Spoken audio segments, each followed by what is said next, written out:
If you are over 50, chances are a doctor has told you to take calcium, vitamin D, or both to keep your bones strong. Almost a third of adults over 65 fall at least once a year, and falls are the leading cause of both fatal and non-fatal injuries in that age group. Half of all women and 1 in 5 men will break a bone from low trauma at some point in their life, often because of a fall. So for decades, calcium and vitamin D supplements have been the default answer. Cheap, easy to take, and backed by early trials that looked promising. Now the largest and most rigorous review of the evidence ever assembled says that answer may be wrong.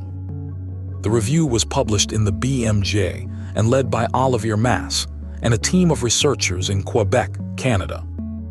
It pools 69 randomized controlled trials involving 153,902 participants. That is nearly 3 times the data available to the most cited previous reviews on the topic. Calcium and vitamin D are not random choices. They regulate bone density and muscle function, and low levels of both have long been linked to weaker bones and more falls in observational studies. Since the 1990s, dozens of trials have tested whether giving people supplements actually prevents fractures, not just whether low levels are associated with worse outcomes. The researchers searched Medline, EMBUS, and the Cochrane Trials database through February of 2025, with no restrictions on language or publication status. They followed the PRISMA guidelines for systematic reviews, registered their protocol on Prospero in advance, and used the Cochrane risk of bias tool to grade every single trial. Pairs of reviewers independently screened every study, and disagreements were resolved by consensus, not by a single person's judgment. The primary question was simple: does taking calcium, vitamin D, or both reduce the risk of any fracture compared to a placebo or no treatment at all?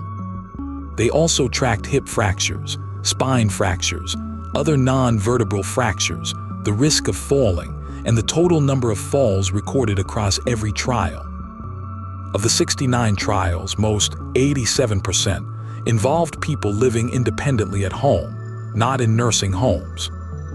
And 73% of participants were not considered at high risk of fractures or falls to begin with, meaning this reflects the average person taking these supplements, not just the frailest patients. The median follow-up was 2 years. Trials were conducted mostly in Europe, North America, and Australia, and 58 of the 69 trials, 84%, enrolled people over the age of 65. Let's start with calcium alone. 11 trials, over 9,000 participants. The risk of any fracture with calcium supplements was nearly identical to placebo, a risk ratio of 0.91, with a confidence interval that crosses 1.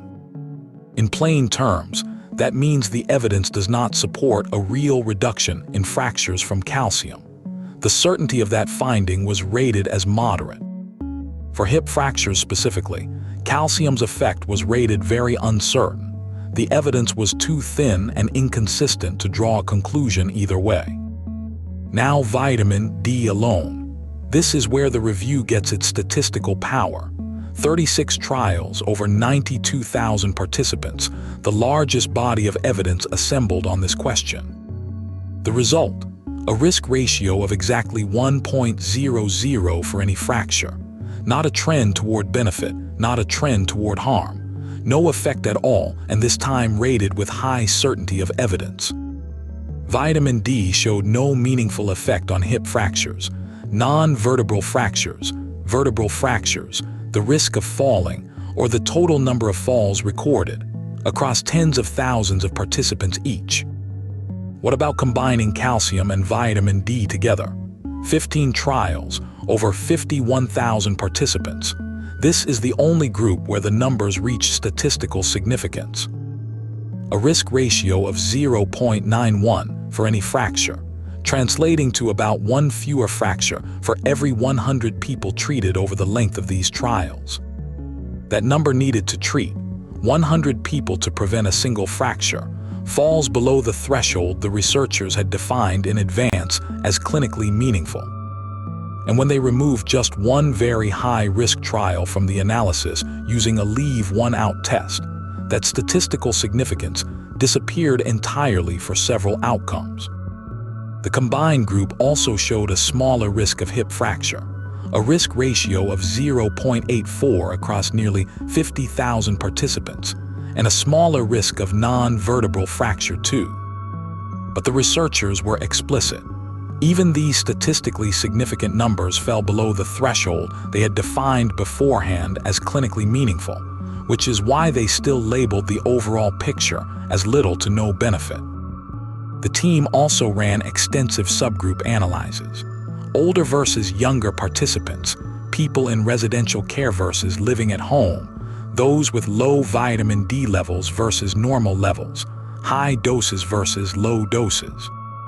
Across all of it, they found no credible subgroup where supplementation clearly worked better. The lack of benefit held up no matter how they sliced the data. Publication bias was checked too, using funnel plots and statistical tests, and none of it pointed to missing negative studies skewing the results. It is worth pausing on what these certainty ratings actually mean. High certainty means the researchers are very confident the true effect is close to what they measured. Moderate or low certainty means real uncertainty remains, and future research could change the picture. For vitamin D alone, most outcomes were rated high certainty.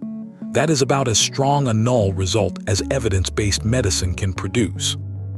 On risk of bias, most of the 69 trials themselves were not perfect. 34 out of 59 trials assessing fractures were rated high risk of bias, and another 12 raised some concerns. Most trials, 70%, reported non-industry funding, though the supplement pills themselves were often supplied for free by manufacturers. 18 trials did report direct industry funding. 40 of the 69 trials had unclear or potential conflicts of interest listed by their own authors, a detail the review flagged transparently rather than hiding. The team then stress-tested their own findings with sensitivity analyses. They reran the numbers using fixed effects models instead of random effects, excluded trials at high risk of bias, and removed one trial at a time to check for outliers. They also excluded trials that let participants take outside supplements on their own, since that could quietly dilute any real difference between the treatment and placebo groups. Across every one of those checks, the conclusion held steady. This was not a fragile result that fell apart under scrutiny. For vitamin D specifically, they even tested whether a person's baseline blood level, or how much their level rose during the trial, changed the outcome. It did not. More vitamin D in the blood was not associated with fewer fractures. So why did calcium and vitamin D become the default advice in the first place? The answer traces back to one landmark trial from the early 1990s. That trial found a 17% drop in non-vertebral fractures and a 23% drop in hip fractures over 3 years, genuinely striking numbers. But look closer at who was in that trial.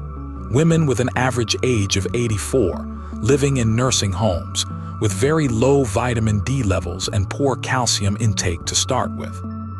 Many of them likely had undiagnosed bone softening from severe deficiency, a very different population from the average adult buying supplements at a pharmacy today. That single trial shaped medical guidelines for 30 years, even though its results were never replicated in later, larger, more representative trials. An umbrella review of 25 separate systematic reviews later confirmed no significant benefit from vitamin D alone, and uncertain results when combined with calcium. 2 of the influential early trials that shaped the original optimism later came under scrutiny for data integrity concerns, and one of them was formally retracted. Despite all of this, a review of 34 clinical guidelines published between 2010 and 2020 found that 70% still recommended vitamin D for bone health. And prescriptions followed the guidelines. In the United Kingdom alone, spending on vitamin D prescriptions rose from £13 million in 2001 to £111 million in 2021. A separate cost analysis estimated that supplementing every adult over 50 with osteoporosis in the United States and the European Union would cost roughly $2 billion a year. According to this review, none of that spending is translating into meaningfully fewer broken bones for the average person. These supplements are not free of downsides either. Calcium pills are notoriously hard to swallow and commonly cause constipation, bloating, and abdominal cramping in older adults. One large trial linked calcium supplements to a higher rate of hospital admissions for gastrointestinal problems, and the Women's Health Initiative trial found a higher rate of kidney stones with combined calcium and vitamin D. Some data even points to a small increase in heart attack risk associated with calcium supplements specifically, though results across different meta-analyses have been inconsistent on that point. Now, important caveats. This review does not apply to everyone. It excluded people already taking osteoporosis drugs, since those medications rely on calcium and vitamin D as background treatment. People with confirmed severe vitamin D deficiency, diagnosed osteoporosis, or living with specific bone disorders were underrepresented, and the evidence for those groups remains more limited. The authors are careful to say that for those specific populations, under medical supervision, supplementation may still make sense. But for the average healthy adult without those conditions, the message from the largest analysis of this evidence to date is direct. Calcium, vitamin D, or the combination of both offer little to no benefit for preventing fractures or falls.